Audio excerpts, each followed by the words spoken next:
Ennesima rivolta al CPR di Gradisca di Sonzo, questa volta nei disordini scatenati da 3 migranti irregolari magrebini è rimasto ferito in modo piuttosto grave un agente del nucleo mobile di Padova che opera a supporto della polizia di Gorizia per mantenere l'ordine all'interno del centro per i rimpatri. Gli agenti che sono di guardia al centro hanno dovuto usare i lacrimogeni, gli stranieri sono riusciti a spezzare le paratie di plexiglass che separano le varie camerate, hanno anche nella concitazione della rivolta afferrato una di queste lastre di plexiglass lanciandola contro gli agenti.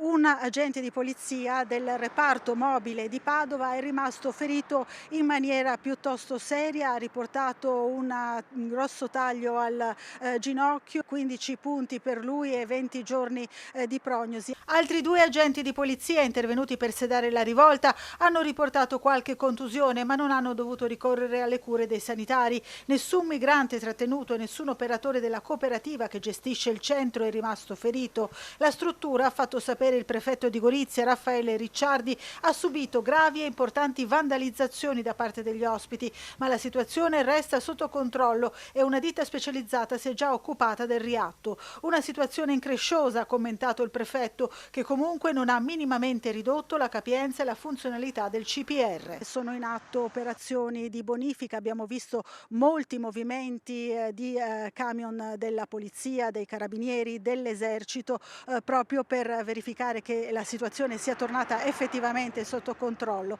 Il CPR ospita al momento circa 90 stranieri in attesa di rimpatrio. Il sindaco di Gradisca, Linda Tomasinsic, ne chiede la chiusura dopo l'ennesimo episodio di disordini e di pericolo per l'incolumità dei trattenuti e degli operatori. Queste strutture sono dei luoghi nei quali le persone vengono trattenute ma non sono dei detenuti. E questa ambiguità si traduce poi in una difficile gestione di episodi nei quali sicuramente la tensione sale fino ad arrivare appunto anche agli scontri. I centri per il rimpatrio sono dei luoghi in cui si sta peggio che nelle prigioni e non lo dico solo dal punto di vista dei diritti delle persone trattenute ma anche di chi ci lavora e delle forze dell'ordine. Il loro lavoro ogni giorno è difficile ed è a rischio ogni giorno.